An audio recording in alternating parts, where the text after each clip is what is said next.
మీ అభిరుచికి తగ్గ సరికొత్త డిజైన్స్ తో వస్తుంది ఎస్కేటీ గోల్డెన్ డైమండ్స్. మార్చి 29న హీరోయిన్ శ్రియా సరన్ చేతుల మీదుగా గొప్ప ప్రారంభం.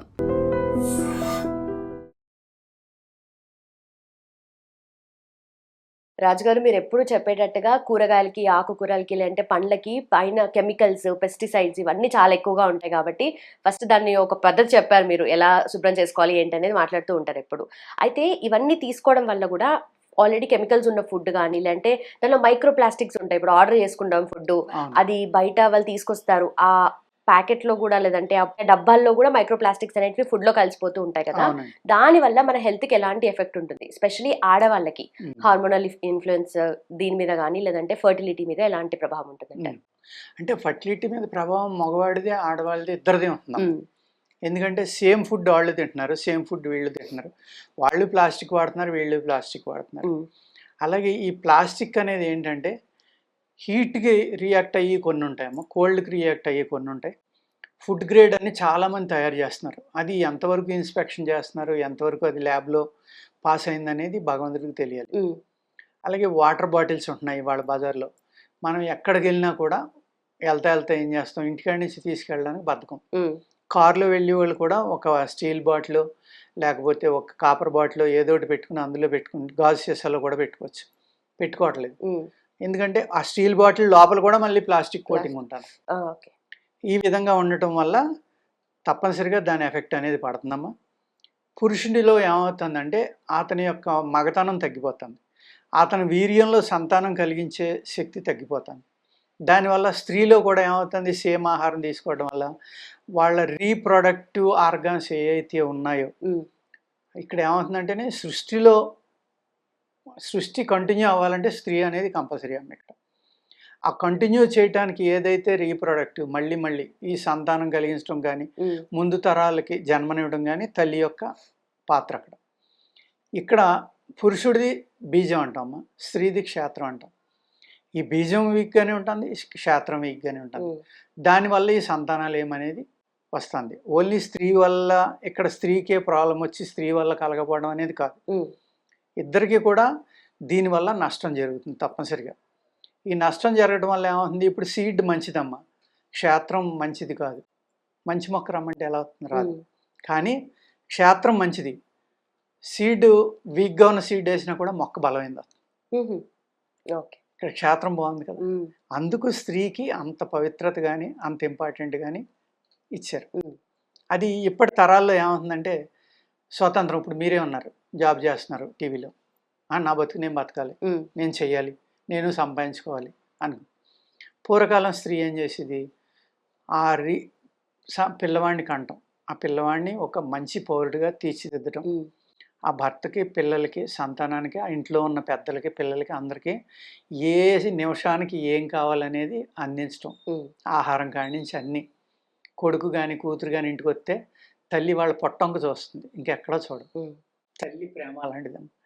ఎలాగా అంటే ఆకలితో వచ్చాడేమో బిడ్డ తిన్నాడా లేదా, కూతురు ఆకలితో వచ్చిందేమో ఏం తిందో, ఎక్కడో పొద్దున్న వెళ్ళింది స్కూల్కి ఇప్పుడు వస్తుంది, లేకపోతే పొద్దున్న జాబ్కి వెళ్ళింది ఇప్పుడు వస్తుంది, ఏం తిన్నావు ఏంటని వెంటనే తల్లి అడిగేది ఏమైనా తింటావా అని అడుగుతాం. అది తల్లి ప్రేమ. ఆ విధమైన రిలేషన్ కూడా దూరం చేసుకుని మనం ఏ బిడ్డకైతే తల్లి స్పర్శ ఇంపార్టెంట్, ఆ స్పర్శ ఇవ్వకుండా జాబ్ చేయాలని చంటి బిడ్డను కూడా ఆయాక అప్పచెప్పి జాబులు చేయటం అంటే ఒకటమ్మా. ఇద్దరు సంపాదించకపోతే మా కుటుంబం జరుగుతుంది, నీకేం తెలియదు, నీకేం తెలుసులే, నువ్వు అలాగే చెప్తావు అని నన్ను అనొచ్చు. మన జీవన విధానాన్ని కంట్రోల్గా బతకాలి అంటే 10,000 వచ్చినాడు హైదరాబాద్లో బతుకుతున్నాడు, 10 లక్షలు వచ్చినాడు హైదరాబాద్లో బతుకుతున్నాడు. మరి అలాగే ఎందుకు బతకలేమమ్మా మనం? 10,000 వచ్చినప్పుడు ఆడు 10,000 బతికినట్టు మనం బతకొచ్చు. మనం వేళం వేరుకి వెళ్ళిపోయి పక్కోడిని చూసి మనం వాతలు పెట్టుకుంటే ఎంత డబ్బు వచ్చినా మనకు సరిపోదు. నా జీవితం ఇది, నేను ఇలాగే బతకాలనుకుంటే మిమ్మల్ని అడ్డుపెట్టే వాళ్ళు ఎవరు లేరు. తల్లి స్పర్శ ఎందుకు ఇంపార్టెంట్ అంటే 9 నుంచి 10 నెలల్లో మీ పొట్టలో, అంటే స్త్రీ యొక్క పొట్టలో ఆ శిశువు పెరిగింది. ఆ శిశువు ఆ స్త్రీ యొక్క హీట్ కానీ, బాడీ హీట్ కానీ, ఆ స్పర్శను కానీ అనుభవించింది. ఒక గుడ్డు కాడి నుంచి ఒక మానవాకారం వచ్చేదాకా. బయటకు వచ్చాక కూడా ఆ స్పర్శ చాలా ఇంపార్టెంట్ అమ్మా. ఆ శిశువు బాగా ఎదగాలి అంటే ఆ స్పర్శ, ఆ ముద్దు, ఒక ముద్దులో కొన్ని థౌజండ్స్ ఆఫ్ యూనిట్స్ కరెంట్ ఉంటుందమ్మా తల్లి ముద్దులో. ఆ ముద్దు వల్ల అనేక నరాలు క్లోజ్ అయిపోయిన ఉన్న నరాలు కూడా ఓపెన్ అవుతాయి శిశువు బాడీలో. అద్భుతమైన సైన్స్ అమ్మ దాని వెనకాల. ఆ హగ్ చేసుకోవడంలో కానీ, ఆ ముద్దు పెట్టుకోవడంలో కానీ, ఆ ప్రేమలో కానీ. ఆ ప్రేమని ఈ సృష్టిలో అన్నిటికంటే గొప్పది ఏదమ్మా ప్రేమే. ఆ ప్రేమతో ప్రపంచాన్ని జయించవచ్చు. అదే ప్రేమ ఆ శిశువు కోల్పోయినప్పుడు ఆ శిశువు ఎదుగుదల ఎలా ఉందో మీరు ఊహించుకోండి. అంటే కోట్లు ఉన్న వాళ్ళు కూడా వదిలేసి పిల్లల్ని ఆయాల మీద వదిలేసి బయట పనులు చేసుకుంటూ ఉంటే, సాగని వాళ్ళు చేసుకుంటున్నారంటే వాళ్ళకు కూడా సాగుతుంది సాగించుకోవాలనుకుంటే. పూర్వకాలం బతకలేదమ్మా. ఇప్పుడే వచ్చిందా ఈ జన్మ అనేది? లేకపోతే ఇప్పుడే మనం అన్నం తింటున్నాం? అప్పుడు తిన్నాం కదా, ఇప్పుడు తింటున్నాం కదా. అప్పుడు మరి ఉద్యోగం చేసే స్త్రీలు ఎంతమంది ఉన్నారు, ఇవాళ ఎంతమంది ఉన్నారు? ఇక్కడ నేను స్త్రీ ఉద్యోగానికి వ్యతిరేకం కాదు, స్త్రీ సంపాదించకూడదు అని కాదు. ఆ పిల్లవాడికి 2-3 ఏళ్ళు వచ్చేదాకా మానేయండి. వాళ్ళు కొంచెం నడవటం అన్నీ వచ్చి నోటితోటి చెప్పగలిగే స్థితిలో, నాకు అక్కడ నొప్పి ఉంది, ఇక్కడ నొప్పి ఉంది, నాకు ఇబ్బంది ఉంది అని చెప్పగలిగే స్టేజ్కి వచ్చాక తప్పనిసరిగా జాబ్ చేసుకోండి. దాన్ని ఎవ్వరూ కాదండి.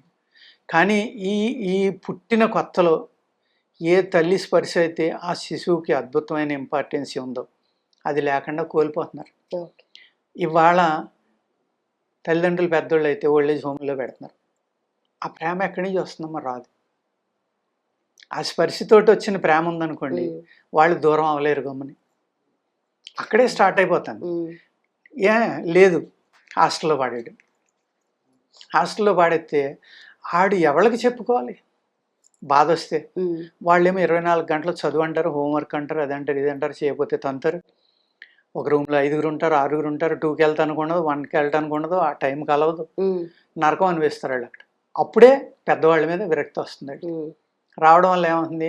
గాడి గుడ్డి మనల్ని పట్టించుకున్నారు, వాళ్ళని ఎందుకు పట్టించుకోవాలి? అదే సంతానం మిమ్మల్ని అడిగారు అనుకోండి, నన్ను పట్టించుకున్నావు, నేను నిన్ను పట్టించుకోవాలంటే ఏం సమాధానం చెప్తారు? కరెక్ట్. చేత ఈ జీవన విధానం అనేది అక్కడ స్టార్ట్ అవుతుంది. అక్కడి నుంచి ఈ ప్రేమ అనేది పెంచుకుంటా, వాళ్ళకి ఏం కావాలో ఇవన్నీ చూసుకుంటూ ఉంటే తప్పనిసరిగా సంతానం చక్కగా కలుగుతుంది. మల్టిపుల్ ప్రాబ్లమ్స్ రావు. ఈ ప్లాస్టిక్ ఒక్కదాని వల్లే కాదమ్మా వచ్చే ప్రాబ్లం. ఈ ప్రేమ అనే దానికి దూరం అయిపోవటం వల్ల కూడా చాలా పెద్ద డ్రాబ్యాక్ అక్కడ స్టార్ట్ అవుతుంది. ప్లస్ ఆహారంలో అయితే భయంకరమైన ఈ పెస్టిసైడ్స్ కానీ కెమికల్స్ కానీ వాడేస్తున్నాము. 20 బస్తాలు పండవలసిన పొలంలో 40-50 బస్తాలు తీస్తున్నాము. భూదేవి ఎప్పుడైతే పాడైపోయిందో, భూమాత అన్నం, భూదేవి అన్నం, గోమాత అన్నం, గంగామాత అన్నం. అంటే ఇక్కడ ఎలా ఉంటుందంటేనమ్మా, నేను స్పిరిచువల్లోకి వెళ్ళిపోతున్నాను అని అనుకోవద్దు. అన్నిటిని కూడా తల్లిలాగా చూసాం మనం. ఒక గంగను కానీ, ఒక గోవుని కానీ, ఒక భూమిని కానీ, ప్రకృతిలో ఉండే అద్భుతమైన శక్తులమ్మ. వాటి వల్లే మనం నడుస్తున్నాం. ఆ నీరు లేకపోతే మనకు బతుకులేదు, ఈ భూమిలో ఆహారం లేకపోతే మనకు బతుకులేదు. ఆ తల్లి పాలు కన్నా సేమ్ అంత శక్తివంతమైనవి, అంత స్వచ్ఛమైనవి. బిడ్డ పుట్టినప్పటి నుంచి నాటో పాలు ఇస్తే తల్లిపాలు లేకపోయినా పర్వాలేదమ్మా. అందుకే గోమాత అన్నారు. తల్లిపాలలో ఎన్ని రకాలు ఉంటాయి అన్ని రకాలు ఆవు పాలలో ఉంటాయి. అందుకు గోమాత అన్నారు, మనల్ని పోషించగలిగేది కాబట్టి. అద్భుతం అది. కానీ వాళ్ళు ఏమంటున్నాం, మనం పాలే తాగొద్దని చెప్తున్నారు చాలామంది. పాలేదో విషం లేక చెప్తున్నారు కొంతమంది. మరి నేను పుట్టినప్పటి నుంచి వాళ్ళ దాకా తాగుతున్నాను. నాకు 73 ఏళ్ళు, నేను ఎంత బాగున్నాను? మరి నాకేమన్నా అయిపోవాలి కదా ఈ పాటికి. రోజు తాగుతాను నేను. అసలు పాలు లేకుండా ఎప్పుడు మేము పెరగలేదు. మా చిన్నప్పుడు కూడా చక్కగా వ్యవసాయం ఉండేది, పశువులు ఉండేవి. పడుకునేటప్పుడు పెద్దోళ్ళు 7 ఇంత పెద్ద గ్లాస్ ఇచ్చి శుభ్రంగా పడుకోరానివారు. ఉదయం లేవగానే గుమ్ము పాలు కానీ లేకపోతే కాసిన పాలు కానీ అందరూ తాగవలసింది ఇంట్లో. మరి మేము ఏదో అయిపోయి ఉండాలి కదా ఈ వాటికి. మరి మేము శుభ్రంగానే ఉన్నాం 70 ఏళ్ళు వచ్చినా. మరి ఎందుకమ్మా అలా విషయంలో చెప్తారు? కొంతమంది ఏమో పంచదార విషయం అని చెప్తారు, కొంతమంది ఏమో ఇంకోటి విషయం అని చెప్తారు. ఒకళ్ళేమో బియ్యమే తినొద్దు అంటారు, ఇంకొకళ్ళు గోధుమ తినొద్దు అంటారు, ఇంకోళ్ళు మిల్లెట్లు తినమంటారు, ఇంకోళ్ళు వద్దంటారు. ఇలా అలా కాదు. మన జీవన విధానంలో ఇక్కడ ఒకటే డిసైడ్ చేసుకోవాలి. మనం ఏ ప్రాంతంలో నివసిస్తున్నామో ఆ ప్రాంతంలో పండి అన్నీ అందరూ కళ్ళు మూసుకుని తినొచ్చు. That's all.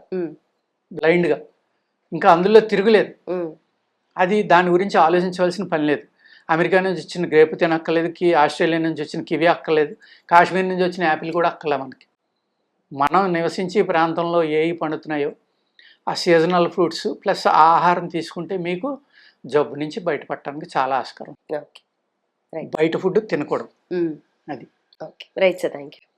And for more videos, Please subscribe to iDream. Please subscribe to iDream. Please subscribe iDream. And please subscribe to iDream.